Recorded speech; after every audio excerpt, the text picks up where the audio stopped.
அம்மையாரிலே தொடர்ந்து நாம் பழைய ஏற்பாட்டில் ஆண்டவருடைய சத்தியத்தை பார்த்து வருகிறோம். ஆதியாகமம் புத்தகம் 5வது அதிகாரம். இந்த ஆதாமுக்கு பின்பாக வாழ்ந்த இந்த சந்ததியின் மத்தியில்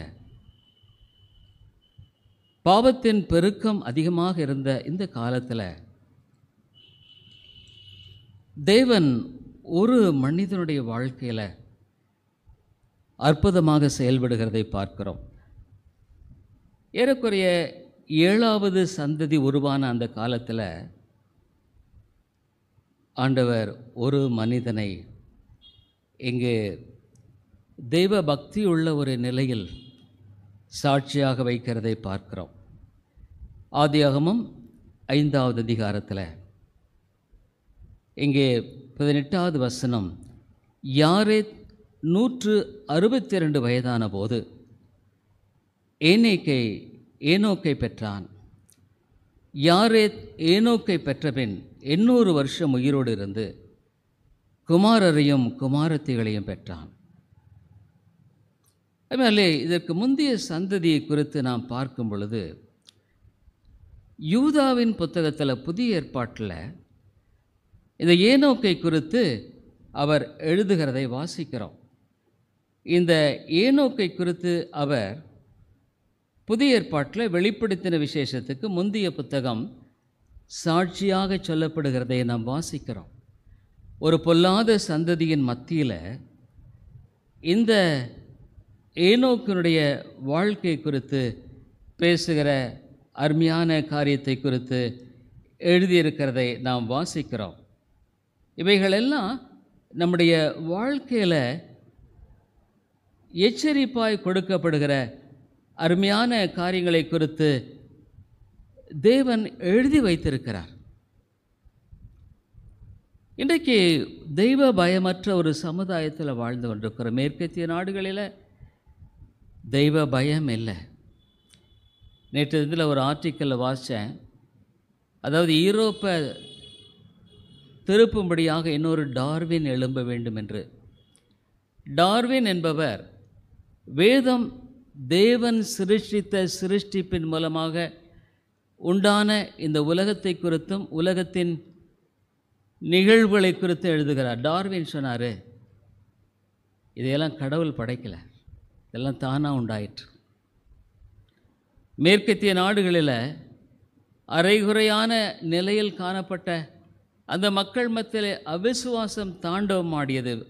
ஆலயங்கள் இன்றைக்கும் அநேக ஆலயங்கள் மூடப்பட்டு வருகிறது. கடைசி நாட்களில் தெய்வ பக்தி என்பது இருக்காது. ஆகவே யூதாவின் புத்தகத்தில் இந்த ஏனோக்கை பற்றி எழுதுகிறார். என்ன எழுதுகிறார்? ஒரு 3 காரியத்துக்கு பக்கமாக நான் பார்க்க விரும்புகிறேன்.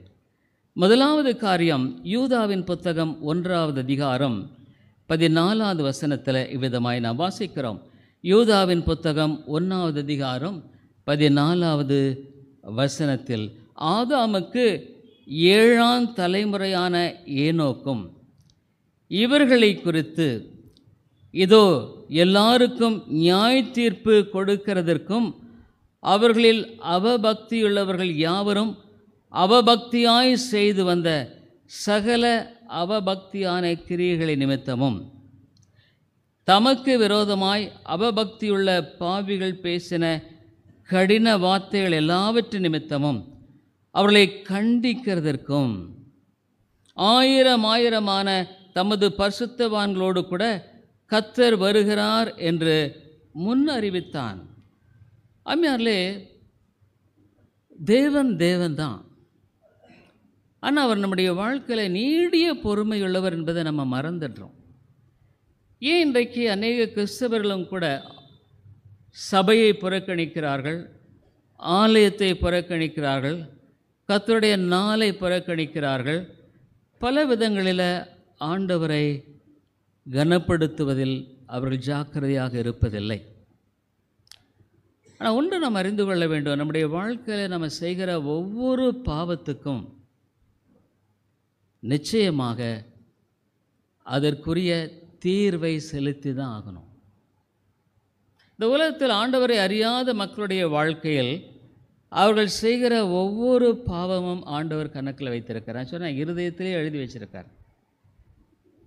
ஆனால் அவருடைய வாழ்க்கையில் ஒரு நாள் அவருடைய வாழ்க்கையை முடித்து நரகத்தில் தள்ளிட்டு அவருடைய வாழ்க்கையில் ஒவ்வொரு பாவத்துக்குரிய தண்டனையை வழங்குகிறார்.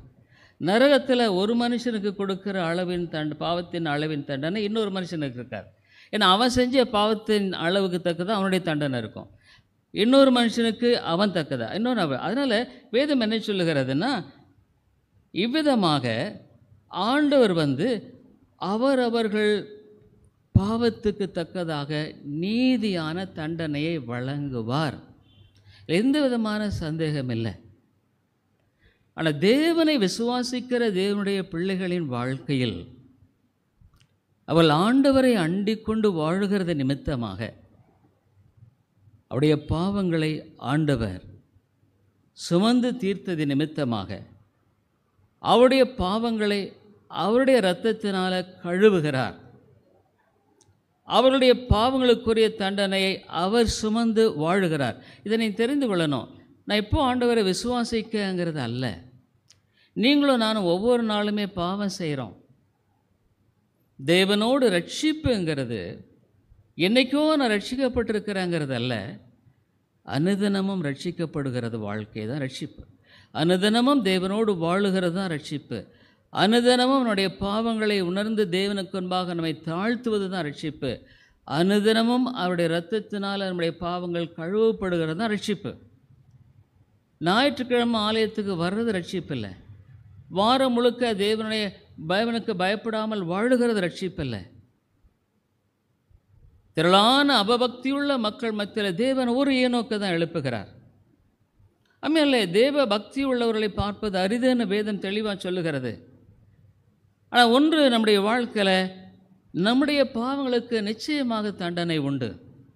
ஒன்று, நாம் அந்த தண்டனை அனுபவிக்க வேண்டும் நரகத்தில், அல்லது இயேசு கிறிஸ்துவின் மூலமாக நம்முடைய பாவங்கள் பரிகரிக்கப்பட வேண்டும். இயேசு கிறிஸ்துவின் மூலமாக என்னுடைய பாவங்கள் பரிகரிக்கப்பட வேண்டுமானால் நான் தேவ பயத்தோடு வாழ்கிறவனாய் காணப்படுவேன்.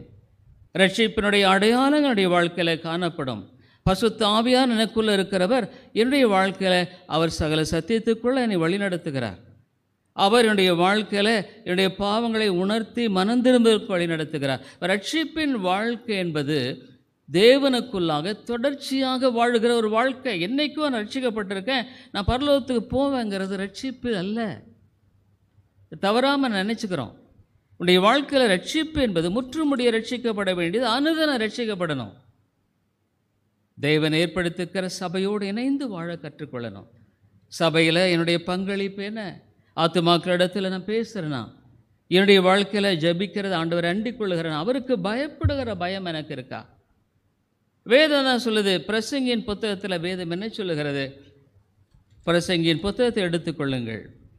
பிரசங்கி நான் போன வாரத்துக்கு முந்தின வாரம் அதை பற்றி போன வாரம் பேச எனக்கு ஞாபகம் இல்லை. அதுமாதிரி தேவ பயம் என்பது ஏதோ ஐயோ அவரை நான் கொன்னுடுவார், அடிப்பார், வெட்டுவாருங்கிறதுல ஒரு பரிசுத்தமான பயம் என்பது அவருக்கு பயந்து நீதியாய் வாழ நம் வாழ்க்கையில் இருக்க வேண்டும். நம்ம மனசும் நம்ம நினைக்கிறதெல்லாம் வாழ்வா நினைக்காதீங்க. நமக்கு நம்முடைய வாழ்க்கையில் பிரசங்கின் புத்தகத்தில் வேதம் என்ன சொல்லுகிறது? பிரசங்கி இவ்வளோ பெரிய ஞானி, இந்த இடத்துல அவர் சொல்கிறாரு, உன்னுடைய வாழ்க்கையில் வாலிபர்களுக்கு மட்டுமல்ல, இங்கே அவர் சொல்லும்படியான காரியமானது, நீ உன்னுடைய வாழ்க்கையில் நீ மனம் திரும்பு. உன்னுடைய வாழ்க்கையில் இந்த இடத்துல எவ்வளவு காலம் நீ வாழ்ந்தும் அந்த வாலிபனுக்கு மட்டுமில்லை எல்லாத்துக்குமே எழுதுகிறார். 9வது வசனம் 11வது அதிகாரம். வாலிபனே, உன் இளமையிலே சந்தோஷப்படு. இன்னைக்கு உனக்கு பலன் இருக்குது, ரைட்டு. ஆனால் உன்னுடைய பிற்காலத்தை தேவன் தான் நிர்ணயிக்கிறார், தெரிஞ்சுக்கோ. உன்னுடைய பிற்காலம் தேவனால் நியமிக்கப்பட்டிருக்கிறது. உன் வாலிப நாட்களில் உன் இருதயம் உன்னை பூரிப்பாக்கட்டும். சந்தோஷமா இரு. உன்னோட பணம் இருக்கா? ஜாலியாக போ, எங்கே போகணுமோ போ, வா. தேவனுக்கு பயப்படாமல் நீ வாழ்ந்தானா தேவன் ஒருவர் இருக்கிறார் என்பதை மறந்துடாத. வேதம் சொல்லுது, உன்னை பூரிப்பாக்கட்டும், உன் நெஞ்சின் வழிகளிலும் உன் கண்ணின் காட்சிகளிலும் நட. ஆனாலும் இவை எல்லாவற்றின் நிமித்தமும் தேவன் உன்னை நியாயத்திலே கொண்டு வந்து நிறுத்துவார் என்று அறி. இங்கே இருக்கிற நீங்களும் சரி, நான் ஒவ்வொருவரும் தேவனுடைய ஞானஸ்நானத்துக்கு முன்பாக நின்று தான் ஆகணும். தப்பவே முடியாது. நீ ஒருவேளை வேதத்தை விசுவாசிக்கிற விசுவாசியோ எனக்கு தெரியாதானா? நீ விசுவாசிக்கிற விசுவாசியோ நீ தப்ப முடியாது. இன்றைக்கி உனக்கு பலன் இருக்கலாம், மற்ற எல்லாம் இருக்கலாம். நீ ஒருவேளை விரும்புகடி வாழக்கூடிய வாழ்க்கைக்கு ஆண்டவர் விட்டுடுவார். ஆனால் ஒன்றை அறி, இதை அறிஞ்சிக்க, உன்னுடைய இருதயத்தை பூரிப்பாக்குவன், நெஞ்சின் வழியில் நட. ஆனாலும் இவை எல்லாவற்றை நிமித்தம் தேவன் உன்னை, இங்கே இருக்கிற ஒவ்வொரு சகோதரனுக்கும் நான் சொல்கிறேன், ஒரு சகோதரிக்கும் சொல்கிறேன், உன்னை நீ நியாயத்திலே கொண்டு வந்து நிறுத்துவார். இவர் தேவன், இவர் தேவன். நீ நாசியில் சுவாசமல்ல மனுஷன், எம்மாத்திரம். உன்னுடைய பெருமை உன்னை ரட்சிக்குமா? உன்னுடைய கோபம் உன்னை ரட்சிக்குமா? சத்தியத்தை சொன்னால் இன்றைக்கி அநேகர் விரும்பாத ஒரு காலம் இது. பவுலுக்கு அதான் நேரிட்டது. சத்தியத்தை சொன்னதுனால சத்துருவானைனா. ஆனால் உனக்கு சத்தியத்தை சொல்லுகிறது தான் தேவை. இன்றைக்கு அநேக சபைகள் இருக்கின்றன, உன்னை இரட்டிப்பாக ஆக்கினைக்குள்ளாக்குகிறது. ஆண்டவர் ஆசீர்வதிப்பார், உனக்கு அதை கொடுப்பார், இதை ஆத்துமாவை குறித்து பேசுகிற சபைகள் இன்றைக்கு அநேகம் இல்லைங்க. பெரிய பெரிய சபைகள், ஆயிரக்கணக்கான மக்கள் கூடி வருகிறார்கள், ஆசீர்வாதத்தை பொழிகிறார்கள், ஒழிய ஆத்துமா குறித்து பேசலை. அம்மாலே அதான் 12வது வசனத்தில் சால், நீ உன் வாலிப பிராயத்திலே உன் சிருஷ்டிகரை நினை, தீங்கு நாட்கள் வராததற்கு முன்னும் எனக்கு பிரியமானவைகள் அல்ல என்று நீ சொல்லும் வருஷங்கள் சேராததற்கு முன்னும், சூரியனும் வெளிச்சமும் சந்திரனும் நட்சத்திரங்களும் அந்தகாரப்படாதற்கு முன்பும், மழைக்கு பின் மேகங்கள் திரும்ப வராதற்கு முன்னும், வீட்டு காவலாளிகள் தள்ளாடி பலசாலிகள் கூணி போய் எந்திரம் அரைக்கிறவள் கொஞ்சமானதினால் ஓய்ந்து பலகணிகள் வழியாய் பார்க்கிறவள் இருண்டு போகிறதற்கு முன்னும், எந்திர சத்தம் தாழ்ந்ததினால் தெருக்களின் கதவுகள் அடைபட்டு குருவியின் சத்தத்துக்கும் எழுந்திருக்க வேண்டியதாகி கீத வாத்திய கண்ணிகளெல்லாம் அடங்கி போவதற்கு முன்னும், மேட்டுக்காக அச்சமுண்டாகி வழியிலே பயங்கள் தோன்றி வாதுமை மரம் பூத்து வெட்டுக்கிளியும் பாரமாகி பசி தீபனமும் அற்று போகாதற்கு முன்னும், மனுஷன் தன் நித்திய வீட்டுக்கு போகிறதுனால். நீ விரும்பலையோ?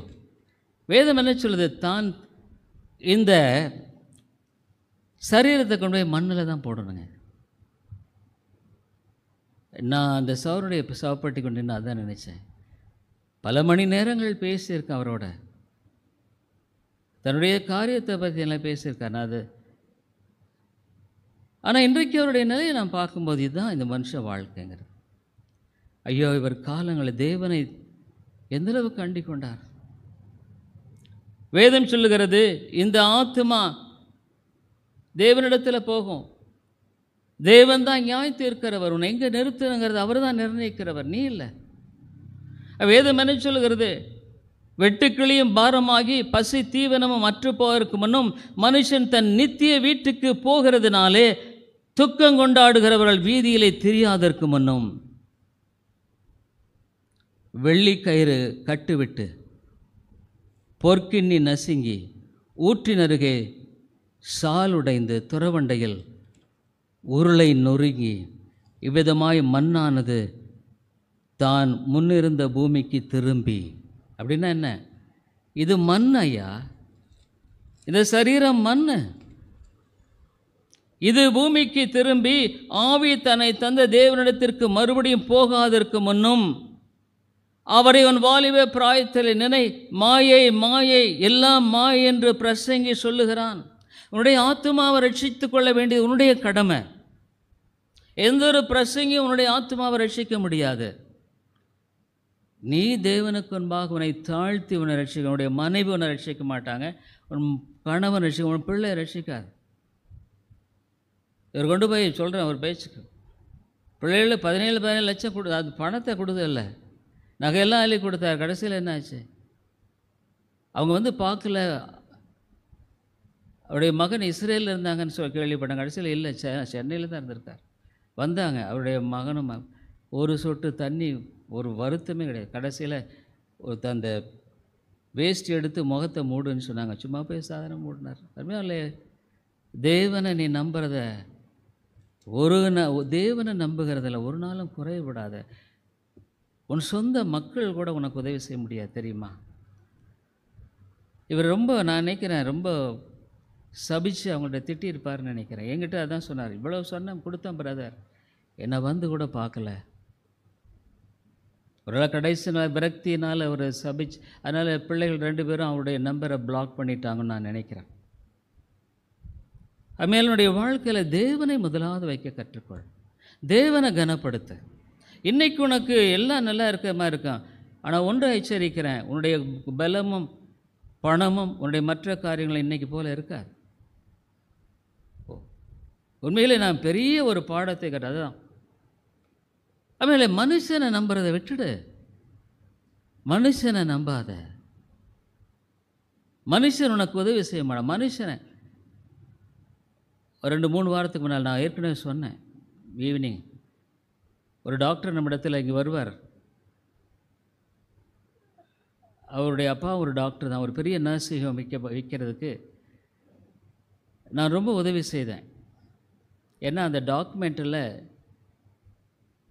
அந்த இவங்க ஏதோ கடன் வாங்கின மாதிரி ஒரு என்ட்ரி ஆகிட்டதுனால மற்ற எல்லாத்திட்டையும் கொடுத்துட்டு பணமெல்லாம் கொடுத்தாரு, ஒன்றும் ஆகலை.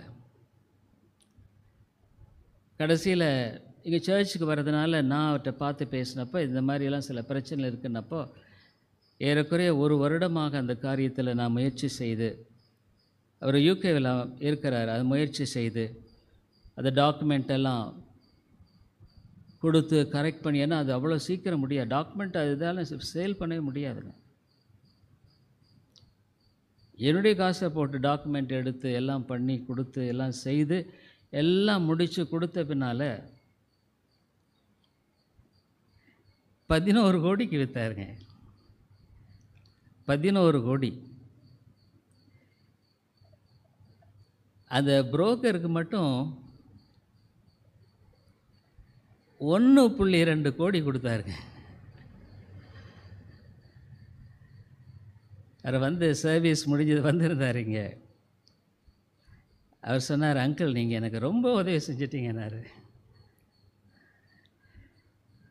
நான் தேர்ஸ்டே ஃப்ளைட்டு புக் பண்ணிட்டேன் அங்கிள், நான் போகிறேன்னாரு. கொஞ்சம் அதிர்ச்சி தான் நிச்சயமாக. என்னடா இவ்வளோ தூரம் செஞ்ச மாதிரி ஒரு ஊழியத்துக்குன்னு ஒரு ஏதாவது செய்ய மாட்டாரான்னு பார்த்தா 1 பைசா கொடுக்கலைங்க. 11 கோடி. அதனால் இன்றைக்கி எதுக்காக சொல்கிறேன்னா, மனுஷர்கள் இப்படித்தான். அதாவது பணங்கிறது ஒரு பேய்ங்க. அவன் போயிட்டும் நான் ரொம்ப பத்திரமா சேர்ந்துட்டேன் sir, thank you uncle, thank you brother, பேர் நான் சொல்ல விரும்பல. அதனால் என்னுடைய வாழ்க்கையில் தேவனுக்கு பயப்பட, தேவனுக்கு பயப்பட, தேவனுக்கு செலுத்த வேண்டிய கனத்தை செலுத்த. நான் பிதாவானால் எனக்குரிய கனம் எங்கேன்னு ஆண்டவர் கேட்குறார். நான் பிதான்னு சொல்கிற ரைட்டு, எனக்குரிய கனம் எங்கே? அதுமாதிரி விதமான ஒரு சூழ்நிலையில் இந்த ஏனோக்கு அவன் தேவன் எழுப்புகிறார். பாருங்கள், அவபக்தியுள்ள பாவிகள், அந்த 15ஆம் வசனத்து யூதா, அவபக்தியுள்ள ஒரு வாழ்க்கை வாழ்ந்து கொண்டிருக்கிற ஒரு சமுதாயம் இது. இதில் நீ ஆண்டவருக்கென்று வாழும்படியாக உன்னுடைய ஆத்துமாவை நீ தான் ரட்சித்துக் கொள்ளணும். தெரிஞ்சுக்கோ, நீ தான் ஆண்டவருக்கு பயப்படணும், நீ தான் ஆண்டவரை கனப்படுத்தணும். உன்னுடைய வாழ்க்கையில் ஒவ்வொரு காரியத்திலும் அவரை நீ கனப்படுத்தணும். ஒரு காரியத்தை விலகி போனால் நீ எல்லாத்திலையும் விலகி போக ஆபத்து இருக்குது. ஏன்னா உன்னுடைய இருதயம் கடினப்படலாம். உன்னை இருதயம் பிசாசு சொல்கிறான், ஆதாம் ஏவாளின் இடத்துல வஞ்சித்தான், தேவர்களைப் போல் ஆவீர்கள்னு சொன்ன உடனே அவன் போய் என்னைக்கு பிசாசு நம்மோடு கூட இருந்து போய் பேசுகிறான். ஆலயத்து போல ஓய்வு நாளை முழுக்க நம்ம கனப்படுத்தினா, நான் சொல்கிறேங்க, சாயந்தர செய்தியெல்லாம் அங்கே வர முடியலன்னா கேளு, கர்த்தரை கனப்படுத்து. நீ கர்த்தரை கனப்படுத்தாத ஒவ்வொரு செயலும் உனக்கு பல மடங்காக தண்டனைக்குட்படுத்தப்படும், தெரிஞ்சுக்குங்க. வேதம் சொல்கிறது, நானா சொல்கிறேன். ஆகவே ஒவ்வொருவரும் நிற்கிறான். இவ்வளோ ஒரு பயபக்தி இல்லாத ஒரு 7ஆம் தலைமுறையின் மத்தியிலே எல்லாருக்கும் இதோ 14 எல்லாருக்கும் நியாய தீர்ப்பு கொடுக்கிறதற்கும் அவர்களில் அவபக்தியுள்ளவர்கள் யாவரும் அவபக்தியாய் செய்து வந்த சகலவித அவபக்தியான கிரியைகளின் நிமித்தமும் நம்ம செய்கிற ஒவ்வொரு அவபக்தியான கிரியைக்கும் பலன் உண்டு. ரட்சிக்கப்பட்டான்னு நினைக்காத. ரட்சிப்புங்கிறது வாழ்க்கையில் வெளிப்பட வேண்டிய ஒன்று. நீ நினைக்கிறதுல இல்லை, வாழ்க்கை பேசும். நம்முடைய வாழ்க்கையில் புது சிருஷ்டியாக ஒரு மாற்றம், இருதயத்தில் மாற்றம். அதுமாதிரி நம்முடைய வாழ்க்கையில் நம்ம பெரிய பக்திமானல்ல, தாழ்மையின் சிந்தை. ஆண்டவரே, பாவியாக என்மேல் கிருபையாயிரும். முதலாவது காரியம், இந்த ஏனோக்கு இப்படி ஒரு அவபக்தியுள்ள மக்கள் மத்தியில் தேவனுக்கென்று வாழ்ந்தார் என்பதை நாம் பார்க்கிறோம். நம்முடைய வாழ்க்கை எப்படி வாழணும்? மத்தேயு 5:16 என்ன சொல்கிறாரு? இவ்விதமாய் மனுஷர் உங்கள் நற்கிரைகளை கண்டு பரலோகத்தில் இருக்கிற உங்கள் பிதாவை மகிமைப்படுத்தும்படி உங்கள் வெளிச்சம் அவர்கள் முன்பாக பிரகாசிக்க கடவுள். இது என்னுடைய வார்த்தை. என்னுடைய வாழ்க்கையில் ஆண்டவர் எனக்கு வெளிச்சத்தை கொடுத்திருப்பாரானால் அது மற்றவர்களுக்கு முன்பாக பிரகாசிக்கத்தக்கதாக சாட்சியாய் வாழுகிற ஒரு வாழ்க்கையை கொண்டதாக காணப்படும். அம்மையாலே, உன்னுடைய வாழ்க்கையில் நீ பயப்படுங்க. தேவ பயம் என்பது இவரை சாதாரணமாக நினைச்சிடாத. தேவன் என்றைக்கும் இன்னைக்கு நீ ஒரு விதைக்கிற, உனக்கு ஒன்றும் நடக்கலைன்னு நினைக்கிற, ஆனால் தெய்வம் நின்று கொள்ளும். தேவனுடைய வாழ்க்கையில் நீ எதை விதைக்கிற அறுத்து தான் ஆகணும் ஐயா. காற்றுல போகாது. நீ பேசுகிற வீணான வார்த்தை குறித்து கணக்கு கொடுக்குன்னு பைபிள் சொல்லுது, தெரியுமா? தெய்வ பயத்தோடு நீ பேசுகிறையா? எவ்வளோ மாயமான சமயங்களில் பேசுகிறோம், எவ்வளோ வார்த்தைகள் சரியில்லை, அவிசுவாசமான வார்த்தைகளை பேசுகிறோம். நீ மற்றவர்களை துக்கப்படுத்துகிற, தேவனை துக்கப்படுத்துகிற. தேவ பயம் இல்லாமல் நீ வாழ்கிற.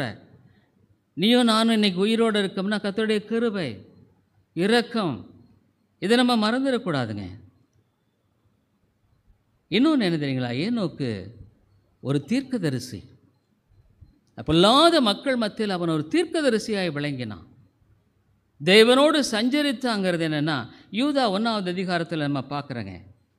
இந்த காரியங்களின் நிமித்தமாக அவன் அந்த காரியத்தை எடுத்து பேசும்படியான ஒரு தீர்க்கதரிசியாக இருந்தான். இந்த ஜனங்கள் எப்படி வாழ்ந்தாங்க? To execute judgment upon all. அவன் பாருங்க, யார் அந்த 16வது வசனம், யூதாவின் புத்தகம் 16வது வசனம். இவர்கள் முறுமுறுக்கிறவர்களும் முறையிடுகிறவர்களும் தங்கள் இச்சைகளின்படி நடக்கிறவர்களுமாய் இருக்கிறார்கள். இவருடைய வாய் இருமாப்பானவர்களை பேசும், தற்பொழிவுக்காக முகஸ்தி செய்வார்கள். இந்த சந்ததியில் அவன் ஒரு தீர்க்கதரிசியாய் வாழ்ந்தாங்க. lived as a prophet. அதுக்கு முந்தின வசனம் பாருங்க. அப்போவே ஆண்டவருடைய வருகை குறித்து அவன் பேசுகிறான். தேவனுக்கு முன்பாக நியாய தீர்ப்பு கொடுக்க வேண்டியதை குறித்து பேசுகிறான். அந்த 14வது வசனம், ஆதாமுக்கு 7ஆம் தலைமுறையான ஏனோக்கும் இவர்களை குறித்து இதோ எல்லாருக்கும் நியாய தீர்ப்பு கொடுக்கிறதற்கும் அவர்களில் அவபக்தியுள்ளவர்கள் யாவரும் அவபக்தியாய் செய்து வந்த சகல அவபக்தியான கிரிகளின் நிமித்தமும் தமக்கு விரோதமாய் அவபக்தியுள்ள பாவிகள் பேசின கடின வார்த்தைகள் எல்லாவற்றின் நிமித்தமும் அவர்களை கண்டிக்கிறதற்கும் ஆயிரமான தமது பரிசுத்தவான்களை கூட கர்த்தர் வருகிறார் என்று முன்னறிவித்தான். He has spoken against. ஆமாலே, மெய்யான ரட்சிப்பினுடைய ஒரு அடையாளம் இந்த தாழ்மை தாங்க. ஐயோ ஆண்டவரே, நான் எவ்வளோ சரியில்லாமல் இருக்கிறேனே, இன்னும் எத்தனையோ காரியங்கள் சரியில்லை, என் வாழ்க்கை சரியில்லை. நம்முடைய வாழ்க்கையில் ஆத்துமா தான் இருக்கா? ஆண்டவர் சொன்னால் உலகமெங்கும் சர்வ சிருஷ்டிக்கும் சுவிசேஷத்தை பிரசங்கிகள். சபையில் உன்னுடைய பங்களிப்பு என்ன? சபையில் ஆராதெல்லாம் ஒழுங்காக வந்து கலந்து சபையில் ஆத்துமாக்களை நானெல்லாம் என்ன ஆண்டவர் அப்படி வளர்த்தினார். கர்த்தர் வளர்த்தினார். நான் ஒரு மாணவனாக வாலிபனாக சபையை சின்ன இடத்த பெருக்கி பாய போட்டு அதெல்லாம் இன்றைக்கு ஆண்டவர் என்னுடைய வாழ்க்கையில். அதனால் ஆண்டவருக்குன்னு நம்ம வாழ்கிற வாழ்க்கை வீண் இல்லைங்க. நீ உனக்கு இன்றைக்கி சபைக்கு வரதே ஒரு பாரமாக இருந்தா ஆண்டவர் உன்னை எப்படி கனப்படுத்துவார் நீ நினைக்கிற? எப்படி நினைக்கிற நான் கேட்குறேன். நீ யாரை சபையை என்ன இல்லை கர்த்தரை கனவீனப்படுத்துகிற, கர்த்தருடைய சபையை கனவீனப்படுத்துகிற. ஒருவேளை ஒரு குப்பை இருந்தால் கூட அதை எடுத்து போடும்போது ஆண்டவருக்காக நான் செய்ய விரும்புகிறேன். ஆಮೇಲೆ உன்னுடைய மனசு மாம்ச விரும்பலாம் செஞ்சுட்டு கடைசியில் மோட்ச ராஜ்யம் போயிடுவேன்னு யாராவது சொன்னால் நம்பாத. அது போய் உன்னுடைய வாழ்க்கையில் உண்மையான ரட்சிப்பினுடைய காரியத்தை பரிசுத்த ஆவியானவர் இருக்கிறவராக செயல்படுகிறாரா? உன்னுடைய தவறை சொல்லி காட்டும் பொழுது உனக்கு கோபம் வருதா, எரிச்சல் வருதா, ஏற்றுக்கொள்ள முடியலையா? நீ ரொம்ப ஆபத்தில் இருக்கிற, தெரிஞ்சுக்கோ. மிக ஆபத்தில் இருக்கிற. தாழ்த்து, ஆண்டவரே மன்னியம். ஆகவே அவர்கள் மத்தியில் சாட்சியாய் வாழ்ந்தான். மற்றவர்களை பற்றி இல்லை, உன்னுடைய ஆத்மாவை நீ தாங்க சர்ச்சிக்கணும். நரகத்தில் கோடி கோடி இருந்தால் கூட ஒவ்வொருவனும் தனித்தனியாக தான் அவன் நரக ஆக்கினை அடைவான். ஏன்னா அவனுடைய தண்டனை வித்தியாசம். அவன் பண்ண அக்கிரம மீறுதலுக்கு தகுந்த தண்டனை இருக்கும். அப்போ இந்த உலகத்தில் யாருமே தப்ப முடியாது, எந்த அரசியல் தப்ப முடியாதுங்க. செய்த பாவங்கள்லாம் நான் காற்றோட போகிறதில்ல. வேதம் நமக்கு தெளிவாக சொல்லுது. ஆனால் தேவனுடைய பிள்ளைகளுடைய வாழ்க்கையில் ஆண்டவரே என் பாவத்தையெல்லாம் மன்னியும், எனக்கு இறங்கும். பாவத்தின் மேல் ஆண்டவர் வெற்றியை கொடுக்கிறார். இன்னும் நீ பாவத்தை செஞ்சிட்ருக்கிறியா? இன்னும் பாவத்தில் நீ அடிமையாக இருக்கியா? உடைய பார்வை சரியில்லையா? உடைய எண்ணங்கள் சரியில்லையா? பொருளாசை நீ விடுபடலையா? உடைய வாழ்க்கையில் தேவ பயம் இல்லையா உனக்கு? அதனால் இன்றைக்கு அது உனக்கு பெரிய தப்பால தெரியாது. ஆனால் நீ அறுக்க வேண்டும், தெரிஞ்சுக்கோ. நீ எதை விதைக்கிற அதை அறுக்க வேண்டும். இரண்டாவதாக இந்த மனுஷன் ஒரு தீர்க்கதரிசியாக வாழ்ந்தானுங்க. அதனாலே நம்முடைய வாழ்க்கையில் தெய்வ பயம் தேவைங்க. தெய்வ பயம் தேவை. நம்முடைய வாழ்க்கையில் தேவன் இம்மட்டும் நம்ம கிருபை காமிக்கிறார்னா, மூன்றாவதாக இந்த மனுஷன் மேன் ஆஃப் ஃபெய்த், ஒரு விசுவாசம் உள்ள மனுஷன். விசுவாச வாழ்க்கைன்னா என்னங்க? விசுவாசின்னா என்ன? அது விசுவாசத்தின் அடிப்படையில் வாழ்கிறவன் தான் தேவன். அவன் விசுவாசி. விசுவாசி என்ன? he lives by faith. இவன் விசுவாசத்தின் அடிப்படையில் வாழ்ந்தான். சென்னை சுற்றிலும் அவபக்தியுள்ள மக்கள் திரளாக இருந்தாங்க. ஆனால் அவர்கள் மத்தியில் குடும்பத்தில் தான் இருந்தான். ஆனால் சாட்சியாய் வாழ்ந்தான். அவனை குறித்து ரொம்ப அழகாக சொல்லப்படுது பார்த்தீங்களா? அவன் இந்த உலக பிரகாரமான ஒரு மனிதனைப் போல வாழ்ந்தாலும் அவன் சாட்சியாய் வாழ்ந்தான். அவனுடைய வாழ்க்கையில் சாட்சியுள்ள ஒரு வாழ்க்கையை அவன் செய்தான். அவனை குறித்து நாம் பார்க்கும் பொழுது அவனுடைய மகன் மெத்துசலா இந்த உலகத்திலே அதிகமாய் வாழ்ந்தவன். ஒருவேளை அந்த ஆசீர்வாதத்தை கூட இவன் மூலமாக ஆண்டவர் கொடுத்திருக்கலாம். இந்த ஏனோக்கை பற்றி சொல்லப்படும்படியான காரியம் என்ன? 24வது வசனம் 5வது அதிகாரத்தில் 23வது வசனம் 5வது. ஏனோக்குடைய நாள் எல்லாம் 365 வருஷம். ஏனோக்கு தேவனோடே சஞ்சரித்து கொண்டிருக்கையில் காணப்படாமற் போனான். தேவன் அவனை எடுத்துக்கொண்டார். தேவன் அவனை எடுத்துக்கொண்டார். வேதத்தில் 2 பேர் தான் மரணத்தை காணாமல் ஒன்று ஏனோக்கு, இன்னொருத்தர் யாருங்க? எலியா. 2 பேர் தான். அதனால் இந்த வேதத்தை நல்லா படிக்கணுங்க. வேதம் நமக்கு நேரம் இல்லைங்கிறோம். உனக்கு இன்றைக்கி நேரம் இல்லாமல் இருக்கலாம், ஆனால் உனக்கு நரகத்தில் ரொம்ப டைம் இருக்கும், தெரிஞ்சுக்கோ. அது உன்னுடைய வாழ்க்கையில் அந்த ஐஸ்வர்யமாக இங்கே ஜெபம் பண்ணலை, நரகத்தில் போய் இப்போவும் ஜெபம் பண்ணிட்டு தான் இருக்கிறான். ஆனால் கேட்கப்படாது. அருமையானே உன்னுடைய வாழ்க்கையில் தேவ பயம் இருக்கணுங்க. தேவ பயம் இல்லாமல் நீ வாழ்ந்தா உன்னை போல் ஒரு பயங்கரமான ஆபத்தில் இருக்கிற யாருமே இல்லை. நீ நினைக்கிறபடி வாழ்க்கை இல்லை. தேவன் அங்கே 5வது வசனம், அங்கே எபிரேயர் நிருபத்தில் என்ன சொல்லப்படுகிறது? அவனை குறித்து சொல்லப்படும் பொழுது எபிரேயர் 11:5 விசுவாசத்தினாலே ஏனோக்கு மரணத்தை காணாதபடிக்கு எடுத்துக்கொள்ளப்பட்டான். தேவன் அவன் எடுத்துக்கொண்டபடியினாலே அவன் காணப்படாமற் போனான். அவன் தேவனுக்கு பிரியமானவன் என்று, பார்த்தீங்களா, பிரியமானவன் என்று. அதுமாதிரி ஆண்டவருக்கு பிரியமாக வாழ்கிறையா? வேதனை உண்டாக்குற வழியில் நடத்தல உண்டோ என்று ஆராய்ந்து பார்த்து நித்திய வழியில் நடத்தும். அதுமாதிரி இன்றைக்கு நீ உனக்கு பலன் இருக்குன்னு வாழாத, துணிகரமாக போகாத, எனக்கு நேரம் இல்லைன்னு சொல்லாத. அப்போ ஆண்டவர் சொல்லுவார், எனக்கு நேரம் இல்லைன்று வரணும். இன்றைக்கி நேரம் இல்லைன்னு சொல்ல, நேரம் இல்லாமல் இல்லை, நீ தெய்வ பயம் இல்லை. தெய்வ பயம் இல்லாத ஒரு உலகத்தில் வாழ்ந்து கொண்டிருக்கிறோம். உனக்கும் தெய்வ பயம் இல்லைன்னா, ஐயோ தேவன் ஒரு இருக்கிறான்ற பயம் இல்லாமல் நீ வாழ்ந்துட்டுருக்கிற, உனக்கு ஒரு அசட்டு தைரியம், சுய நம்பிக்கை, பெருமை, மேட்டுமை அதெல்லாம் செல்லுபடியாகாதுங்க, செல்லுபடியாகாது. உன்னுடைய மேட்டுமையை ஒரு நாளும் உன்னுடைய வாழ்க்கையில் உன்னை அழித்து விடும். பெருமையுள்ளவர்களுக்கு தேவன் தூரத்தில் இருக்கிறார், தாழ்மையுள்ளவர்களுக்கு கிருபை அளிக்கிறார். உன்னை சத்துருவா அவர் பார்க்குறாரு. தேவனோடு நீ ஒப்புரவாக. ஆண்டவரே, நீ இப்போவும் தேவனுடைய வார்த்தையை கேட்கும் பொழுது நீ கேளாமல் போகாத. அதெல்லாம் நடக்குன்னு நினச்சி போகாத. நீ நடக்கும். ஒன்று செய், கர்த்தாவே என்னை மன்னியும் ஆண்டவரே. நமக்கு பயப்படாததுனால என் வாழ்க்கையில் நான் சாட்சியாகவும் வாழலை, என் வாழ்க்கையில் நிம்மதியாகவும் இல்லை, என் குடும்பத்தில் சாட்சி இல்லை, சாட்சியாய் வாழ்ந்தான். அநேக பெற்றோர்கள் பிள்ளைகளுக்கு தடை. அப்படியே தேவன் அநீதி உள்ளவர் அல்ல, அவர் நீதி செய்கிறவர், நியாயம் செய்கிறவர். இது கிருபையின் காலம். இது இன்னைக்கு அவர் ரட்சகராக இருக்கிறார். வருத்தப்பட்டு மார்ஜ்மலை என்னிடத்தில் வாருங்கள் அழைக்கிறார். ஆனால் இன்னொரு நாள் அவர் ரட்சகராக இருக்க மாட்டார், நியாயாதிபதி அனுப்பார். அப்போ லோக்கால சொன்ன மாதிரி, கர்த்தாவே கர்த்தாவே, நாங்கள் அதை செஞ்சோம் உங்களுக்கு தெரியாதுன்றவார்.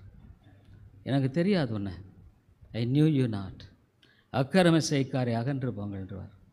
அதுமாதிரி இது வேத வசனம். ஒரு எழுத்தாகலும் ஒரு எழுத்தின் ஒருப்பாகலும் மொழி, அது அவனுடைய வாழ்க்கையில் நடந்துடக்கூடாது, என்னுடைய வாழ்க்கையில் நடந்துடக்கூடாது. அந்த வசனம் தெய்வ பயம் நமக்கு தேவை. ஏனோக்கு அந்த வித காரியத்தில் தெய்வ பயத்தோடு நடந்தாங்க. அந்த 11வது அதிகாரம் எபிரேயரில் என்ன சொல்லப்படுகிறது? தேவன் அவன் எடுத்துக்கொண்டபடியினாலே அவன் காணப்படாமற் போனான். அவன் தேவனுக்கு பிரியமானவன் என்று எடுத்துக்கொள்ளப்படுவதற்கு முன்னே சாட்சி பெற்றான். விசுவாசத்தினாலே ஏனோக்கு மரணத்தை காணாதபடிக்கு, விசுவாசமான நம்ம விசுவாசித்து தான் நடக்கிறோம். பைத்தியமாக தான் தோன்றும். என்னய்யா இந்த உலகத்தில் என்ன பண்ணுறோம்? கையில் பணம் இருக்கா, ரைட்டு, தரிசித்து நடக்கிற. நீ தரிசித்து நடந்தால் நீ ஒரு விசுவாசின்னு எப்படிங்க சொல்கிறீங்க? ஆனால் ஒரு விசுவாசி பைத்தியமாக தான் தெரியுமா? ஆண்டவர் செய்வார், ஆண்டவர் செய்வார், ஆண்டவர் செய்வார், ஆண்டவர் செய்வார்னு என்னத்தை செய்வார்? நிறைய பேர் அப்படி பேசுவவங்க இருக்காங்க. ஜாக்கிரதையார். அது அந்த வார்த்தையை கூட ஆண்டவர் நியாயத்தில் கொண்டு வருவார், அந்த சிந்தையை கூட ஆண்டவர் நியாயத்தில் கொண்டு வருவார். நிச்சயமாக தேவன் செய்வார்.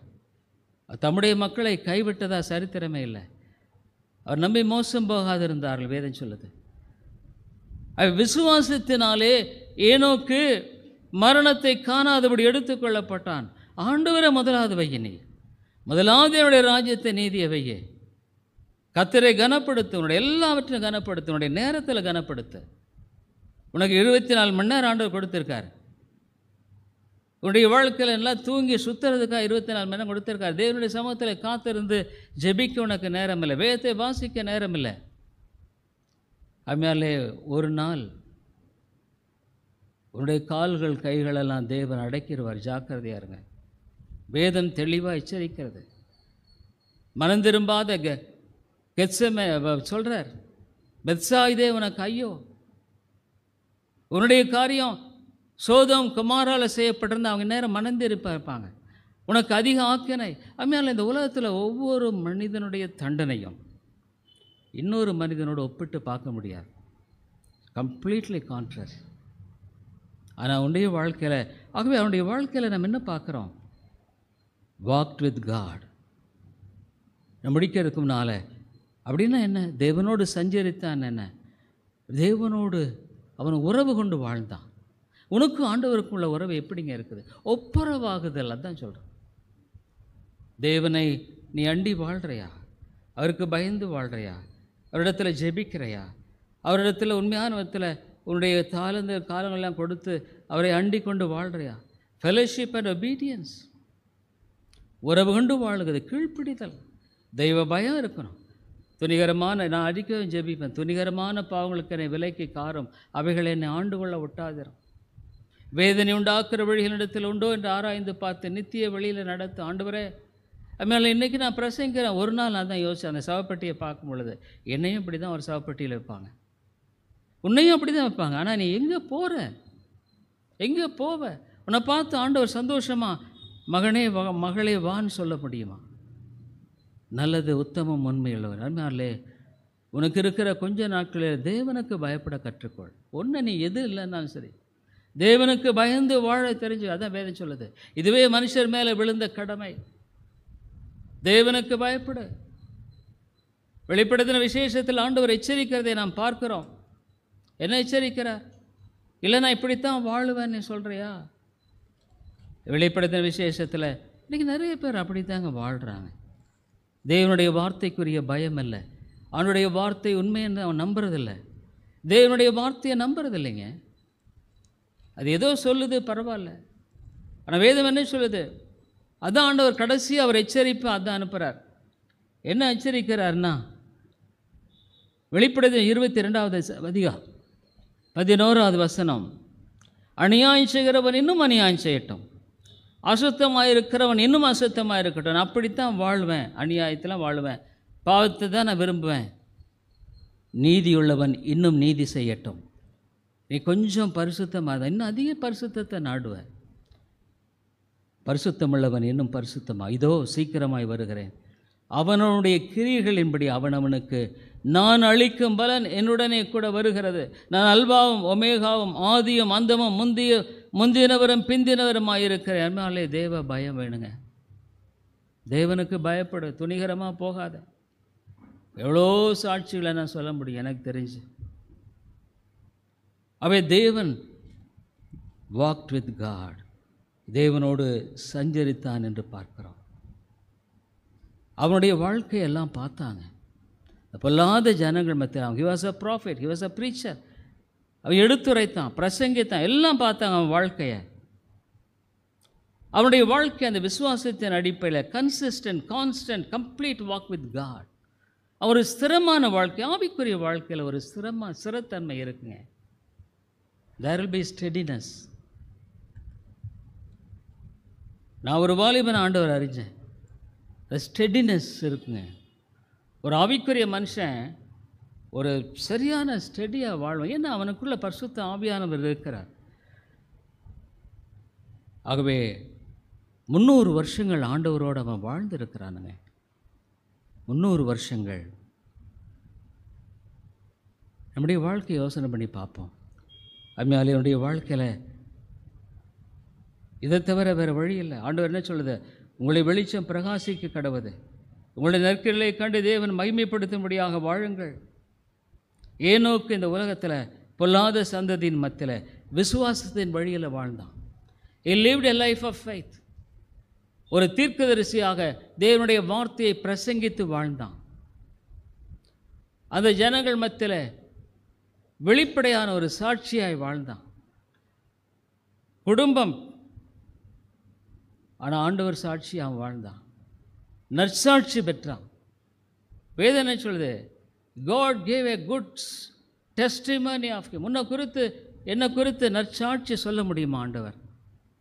இந்த மகன், என்னுடைய மகள் என்னுடைய காரியத்தை தான் முதலாக வைப்பாங்க. அருமையானே, உன்னுடைய வாழ்க்கையில் இன்றைக்கி நீ நினைக்கிறபடி வாழலாம், வாழ்ந்துக்கோ. ஆனால் உன்னுடைய ஒவ்வொரு செய்கையும் தேவன் நியாயத்தில் கொண்டு வருவார். பயப்படு, நீ தப்பித்து கொள்ளும்படியாக. வேதம் என்ன சொல்ல தெரியுங்களா? To execute judgment on all the ungodly will be judged, none will escape. எல்லாம் தண்டிக்க, ஒருவரும் தப்ப முடியாது, ஒருவரும் தப்ப முடியாது. உடைய வாழ்க்கையில் தேவனிடத்தில் தாழ்த்து, விசுவாசம் இல்லாமல் தேவனுக்கு பிரியமாய் வாழ முடியாது. தேவனிடத்தில் சேருக உண்டென்றும் அவரை தேடுதலுக்கு பலனளிக்கும் என்று விசுவாசிக்க வேண்டும். அம்மையாளுடைய வாழ்க்கை யோசனை பண்ணிப்பார். ஆண்டவரே, என் கிருபை ஆயிரும். இந்த சபையில் இந்த இடத்துல இந்த சகோதரனுடைய வாழ்க்கை முடிஞ்சிருச்சு, அவ்வளோதான். அதனால என்னுடைய வாழ்க்கையை யோசனை பண்ணிப்பார். தெய்வ பயத்தை கொண்டு, எது இல்லைன்னாலும் சரி தெய்வ பயம். ஆண்டவரே மன்னியும். தெய்வ பயத்தை தன்னுடைய சொந்த பிள்ளைகளை உங்களுக்கு உதவி செய்ய மாட்டாங்க. இன்றைக்கி ஒருவேளை நீங்கள் வாழலாம், ஆனால் உங்களை சாதாரணமாக தள்ளிட்டு போயிடுவாங்க. தேவன் ஒருவர் தான் உனக்கு முடிவு வரையும் தான் காத்துக்கொள்ள வல்லவர். அவருக்கு பயந்து நீ வாழ்ந்தா ஒரு நாளும் அவர் உன்னை வெட்கப்பட மாட்டார். ஒரு நாளும் உன்னுடைய வாழ்க்கையில் அவர் கைவிட மாட்டார். ஒரு நாளும் உன்னுடைய வாழ்க்கையில் அவர் அநீதியாக நீ கஷ்டப்பட விட மாட்டார். தேவன் நீதி உள்ளவர். உன் வாழ்க்கையை ஆண்டவரிடத்தில் ஒப்புக்கொடு. கர்த்தருக்கு பயப்படு. தேவனுடைய ஆலயத்தை கனப்படுத்து. நீ நிரும்புகிறபடி தேவனை ஆராதிக்கலாம்னு நினைக்காத. பைபிள் ஸ்டடியில் நிறைய பேர் வர்றதே கிடையாதுங்க, சுத்தமாக வர்றதே கிடையாது. ப்ரேயர் மீட்டிங்லாம் 4 பேர் 2 பேர் இங்கே உட்காந்துட்டு, எத்தனையோ பேர் இல்லைன்னா லேட்டாக வந்துக்கிட்டு. சபைங்க இது, சத்திரம் இல்லைங்க, சபை. நீ சத்திரத்துக்கு வேணால் போகலாம், எப்போ வேணாலும் போகலாம் வரலாம். இது சபை, ஒழுங்கு, ஆண்டவருடைய வீடு. ஒழுங்காக வரணும், ஒழுங்காக தேவனுடைய சத்தியத்தை கேட்டு மனம் திரும்பணும். அப்போ தேவனுடைய இரக்கத்தை கிடைக்கும். இல்லைன்னா நீ தேவனுடைய தண்டனை சுமக்க வேண்டியிருக்குன்னு ஜாக்கிரதையாயிரும். செபிப்போம். கிருபை நல்ல ஆண்டவரே, நீர் மகா உன்னதமான தேவன். உமக்கு முன்பாக யார் நிற்கக்கூடும் ஆண்டவரே? வருத்தப்பட்டு பாரிச்ச மக்களை நீங்கள் எல்லாரும் என்னிடத்தில் வாருங்கள், நான் இளைப்பாறுதல் தருவேன் என்று சொல்லியிருக்கிறீர் ஆண்டவரே. தேவா, உமக்கு பயப்படுகிற பயம் ஒன்று தான் இந்த உலகத்தில் எங்களுடைய வாழ்க்கையில் உண்மையாய் ஆண்டவரே முடிவு வரைந்து எங்களுடைய வாழ்க்கை சீரான ஓட்டத்தை கொண்டதாக இருக்க முடியும். தேவா, நீர் எங்களை மன்னியும் ஆண்டவரே. உமக்கு பயப்படாமல் வாழ்கிற ஆண்டவரே வாழ்க்கையை கொண்டிருக்கிற ஒவ்வொரு சகோதரனும் சகோதரியும் நீர் மன்னியும். கிருபையாய் அவர்களோடு பேசும். தெய்வ பயத்தை தாரும். இருதய கடினத்தை எடுத்து போடும். சிலுவை அண்டை ஆண்டவரே வருகிறதை தவிர வேறொரு வழி இல்லை ஆண்டவரே. சிலுவையை தவிர வேறு நம்பிக்கை இல்லை ஆண்டவரே. இன்றைக்கு நாங்கள் ஒருவேளை பலம் இருக்கலாம், பணம் இருக்கலாம், பல காரியங்கள் இருக்கலாம். அவர்கள் நாங்கள் மனசு மாம்சங்களை செய்து கொண்டு வாழலாம். ஆனால் உமக்கு பயப்படாமல் நாங்கள் செய்கிற ஒவ்வொரு காரியத்தையும் நீர் ஆண்டவரே நியாயத்தில் கொண்டு வருவீர் என்பதை மறந்து விட வேண்டாம். கடவுள் என்பவர் ஏதோ ஒரு தாத்தா நினச்சிட்டு இருக்கிறாங்க நிறைய பேர். ஆண்டவரே, நீர் எல்லாத்தையும் உண்டாக்கின தேவன். ஒவ்வொரு நிகழ்வையும் வீணாய் பேசுகிற ஒவ்வொரு வார்த்தையை கொண்டு நீ நியாயத்தில் கொண்டு வரும் என்று வேதம் சொல்லுகிறது. ஒரு எழுத்தாலும் ஒரு எழுத்தின் உறுப்பாகலும் ஒழிந்து போவதில்லை ஆண்டவரே. ஐயோ தாப்பனே, தெய்வ பயத்தை தாரும், அதுதான் தேவை. ஒருவேளை எங்களுடைய வாழ்க்கையில் தீங்கு வருவதற்கு முன்பம், உங்களுடைய கோபாக்கினை எங்கள் பேரில் ஆண்டவரை ஊற்றப்படுவதற்கு முன்பம் மனம் திரும்ப உதவி செய்யும். இந்த உலகத்தில் எத்தனையோ பேர் ஆண்டவரே தேவனுக்கு பயப்படாமல் வாழ்ந்த நேரத்தில் உடைய வாழ்க்கையில் ஏற்படுகிற திருப்பங்களின் மூலமாக அவளுடைய இருதயமானது கடினப்பட்டு வாழ்க்கையை நொந்து கழித்து போன காரியங்கள் எவ்வளோ உண்டு ஆண்டவரே. ஆனால் அதே சமயத்தில் தேவனுக்கு பயந்து தாழ்மையாய் வாழ்ந்த மக்களுடைய வாழ்க்கையில் எவ்வளவாக நீர் இரக்கமுள்ளவராய் செயல்பட்டிருக்கு என்பதை குறித்து நாங்கள் வேதத்தில் வாசிக்கிறோம். நம்முடைய வேதம் பொய்யல்ல. இந்த வேதம் ஒரு நாளும் ஒழிந்து போகாது. ஒரு எழுத்தாலும் ஒரு எழுத்தின் உறுப்பாயில் ஒழிந்து போவதில்லை. ஆண்டவராக இயேசு கிறிஸ்துவே நரகத்தை குறித்து அதிகமாய் சொல்லியிருக்கிறார். எந்த ஒரு மனிதனும் நரகத்துக்கு போய் திரும்பலை. நீரே மேலிருந்து வந்தவர் எச்சரித்திருக்கிறீர் ஆண்டவரே. நரகத்தில் ஆண்டவரே அவனுடைய வாழ்க்கையில் புழுவே அவன் படுக்கை, பூச்சி அவனுடைய போர்வை என்று ஏசாயாவில் எழுதியிருக்கிறேன். அவனுடைய வாழ்க்கையில் புழு நின்றி கொண்டிருக்கான், அதுதான் அவனுக்கு படுக்கை, பூச்சி தான் அவனுக்கு போர்வை. ஐயோ ஆண்டவரே, ஐஸ்வர்யவான் நரகத்தில் வேதனைப்படுகிற பொழுது என்று பார்க்கிறோம். எவ்வளோ காலம் இந்த உலகத்தை நாங்கள் வாழ முடியும் ஆண்டவரே? ஒரு நாள் இந்த சரீரம் மண்ணோடு மண்ணாய் போய்விடும். இந்த ஆத்துமா ஆண்டவரை உண்டாக்கின தேவனிடத்திற்கு போகும். ஒன்று நரகத்தில் தள்ளப்படுவதற்கு எதுவாக, அல்லது மோட்ச ராஜ்யத்தில் அவரோடு என்றென்றும் வாழும்படியாக. ஆண்டவரே, எவ்வளோ மகிமையான காரியத்தை நீ வைத்திருக்கு. மோட்ச ராஜ்யத்தை குறித்து பேசும் பொழுது ஆண்டவராக இயேசு கிறிஸ்துவின் மகிமையில் பங்குள்ளவர்களாக காணப்படும்படியாக அந்த மகிமையை தம்முடைய பிள்ளைகளுக்கு காட்ட வேண்டும் என்று இயேசுவானவர் எதிர்நோக்கி இருக்கிறார் என்று வேதம் சொல்லுகிறது. ஆண்டவரே, நீர் பேசும். ஐயோ, எவ்வளோ பெரிய சிலாக்கியத்தை தருணத்தை கொடுத்திருக்கிற ஆண்டவரே. இப்பொழுது அணுக்கிற காலம், இப்பொழுதே ஆண்டவரே இரட்சணிய நாள். இவ்வளோ பெரிதான ரட்சிப்பை குறித்து கவலையற்றிருப்போமானால் வருகிற கோபாக்கினைக்கு எப்படி தப்பித்துக் கொள்ளும் என்று சொல்லுகிறது. இது தெய்வ கோபாக்கினை. ஆண்டவரே, இது மனுஷனிடத்திலிருந்து வருகிற கோபம் அல்ல, சிலுவையை தவிர வேறொரு நம்பிக்கை இல்லை. ஆண்டவரே, இயேசு கிறிஸ்து எனக்காக, அவரை விசுவாசிகளுக்காக அந்த தெய்வ கோபாக்கினை சிலுவையில் ஆண்டவரே சுமந்து தீர்த்தார். எனக்கு பதிலாளியாக அவர் மரித்தார். என்னுடைய கோபாக்கினை அவர் எடுத்துக்கொண்டார். அவருடைய நீதியை எனக்கு தரித்து நீதியின் வஸ்திரத்தை கொடுத்திருக்க இலவசமாக, ஆண்டவரே இலவசமாக தன்னை தாழ்த்துறளுக்கு இன்றைக்கும் நீர் கொடுக்கிறீர். சமாதானமுள்ள வாழ்க்கையை கொடுக்கிறீர், சந்தோஷமுள்ள வாழ்க்கையை கொடுக்கிறீர், நிறைவான வாழ்க்கையை கொடுக்கிறீர், இளைப்பாறுதல வாழ்க்கையை கொடுக்கிறீர்.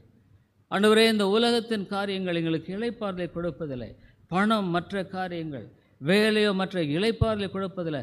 இன்னும் எங்களை அதிகமாக களைப்படைய செய்கிறது. ஆனால் கிறிஸ்துவுக்குள் இளைப்பாறுதல் உண்டு. ஆண்டவரே, உம்முடைய நேரத்தை திருடர்களாக நாங்கள் காணப்பட வேண்டாம். கர்த்தருடைய பாதத்தில் காத்திருக்க எத்தனையோ பேருக்கு நேரம் இருந்தும் கூட ஜெபம் பண்ணுறதில்ல, பைபிள் வாசிக்கிறதில்ல. ஆண்டவரே, மன்னியும், கிருபையாய் மன்னியும். ஆண்டவரே, அவருடைய துணிகரமாக பாவங்கள் செய்ததை எல்லாம் மன்னித்து உம் பக்கமாய் நீ திருப்பும். ஆண்டவரே, நீர் இரக்கமாயிரும். இயேசுவின் நாமத்தில் ஜெபிக்கிறோம் எங்கள் நல்ல பிதாவே, ஆமேன்.